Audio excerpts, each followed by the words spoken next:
You do not want to miss this. Joe Rogan has never been one to stay quiet when nonsense is being pushed, especially when it comes from woke politicians. From Obama's insane stunts to AOC's out-of-touch takes, he calls it out with brutal honesty, and it's pure entertainment. Just give this clip a watch before I tell you what's going on. He gets a glass of Flint tap water, and I swear to God, he drinks it like this, like this.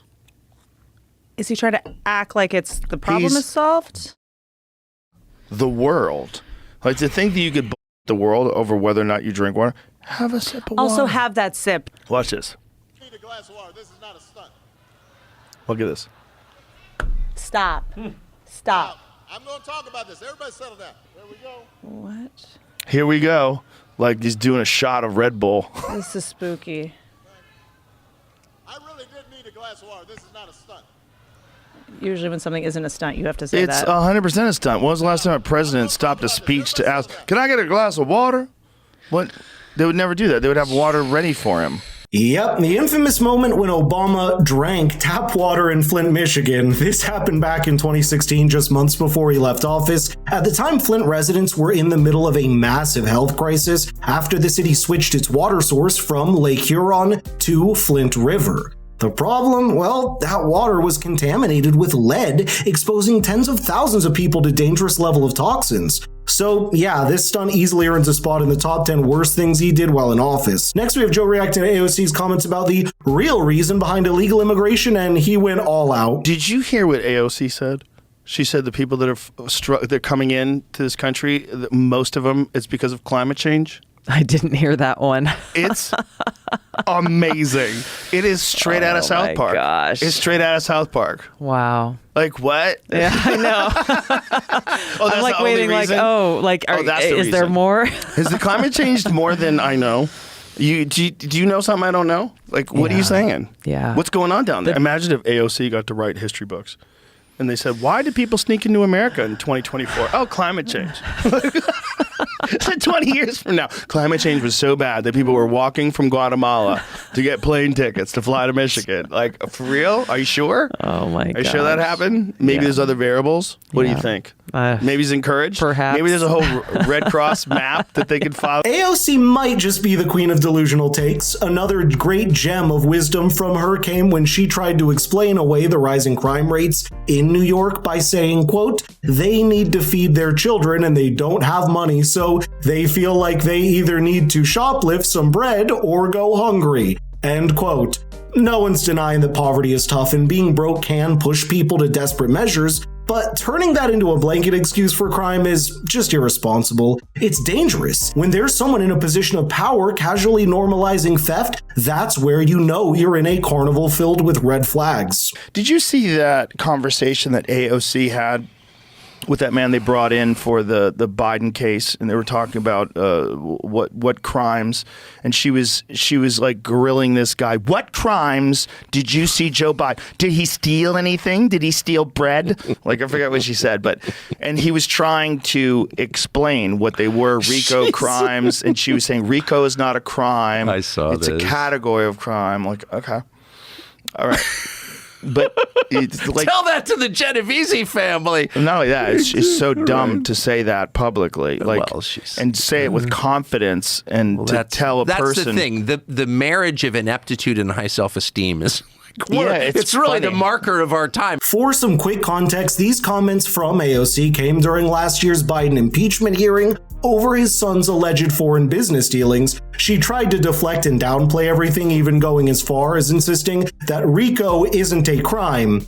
Yeah, you heard that right. What makes it hilarious is that at the same time Trump was being charged under RICO laws in Georgia, and her entire party was cheering it on like it was the trial of the century. The double standards are painfully obvious. By the way, I've noticed you haven't liked the video or subscribed to the channel yet, so what are you waiting for? Next up, we've got Joe Rogan aiming at a politician he once had on his podcast, but he criticized him multiple times ever since. Bernie Sanders making a post about how Donald Trump is trying to silence independent media was the wildest gaslighting I think I've ever seen from a politician. Independent media? You mean CBS? You mean CBS that edited that Kamala Harris interview to make it look like she had a really good point? 100%. And then I don't know if you caught Alex Soros reposting this claim that basically you have an unelected cabal wielding power. I mean, that's you. Yeah, that's you, Alex. That's your dad. This is crazy. But if they don't do that, how are they supposed to brainwash people to believe that Trump is the ultimate threat to our democracy? And that's the thing with so many so-called progressives. They love to ignore that just a couple of years ago, they were cheering as conservatives got censored, banned, or deplatformed across media. Back then, it wasn't a free speech issue, it was called accountability. Speaking of which, here's Joe and Dave Smith holding Bernie accountable for not practicing what he preaches. You have a guy like Bernie Sanders who harps on and on about income inequality. I have a real issue with that because it's one of those blanket statements that sounds really good at a campaign speech, but freedom itself breeds income inequality. Yes. Because freedom means you can do whatever you want. You can do very little, or you could work like a maniac. The more you work, the more you decide that you want to pursue something, the more chances you have to acquire that currency if you do it correctly. That is income inequality due to freedom. The idea that you are going to have income equality in a capitalist society where anybody can do whatever they want, you know, people, that is so counter to what we know about human behavior. I agree. You're talking about a fantasy person who doesn't exist, who has motivations outside of wealth, outside of, most people want some sort of reward for what they do.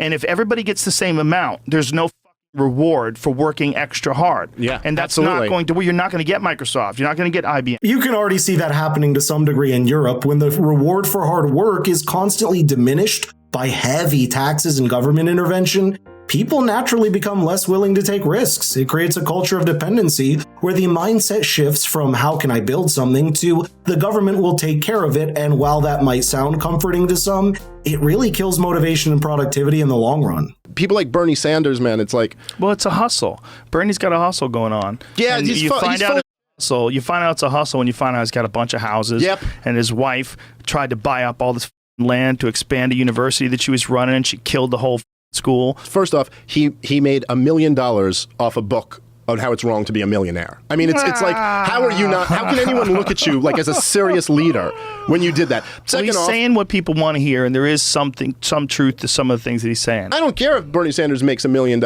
but there's something like, number one, making $1 million while claiming it's kind of a moral issue that some people have so much while others have so little. Endorsing Hillary Clinton. I mean, I just don't know how you can look at the guy who goes, the problem is income inequality and the banking, cartel, but I'm going to vote for the candidate of the big banks. Like, to me, that's insane. Exactly. The guy likes to preach about socialism and rail against the evil oligarchy, all while being a millionaire himself. It's also ironic how as his bank account grows, so does his definition of who the bad guys are. Like, for instance, when he wasn't a millionaire, all millionaires were bad for him, but now that he's won, all multimillionaires and billionaires are bad. Oh, it's almost like his outrage scales with his net worth. He moves the moral goalpost just far enough ahead so they never land on him. Allegedly. But I'd love to know which one of these moments was your favorite, so let me know in the comments down below. And if you want your friends to see these amazing takedowns, please share the video with them. It means the world. Thank you for watching, and I'll see you in the next one.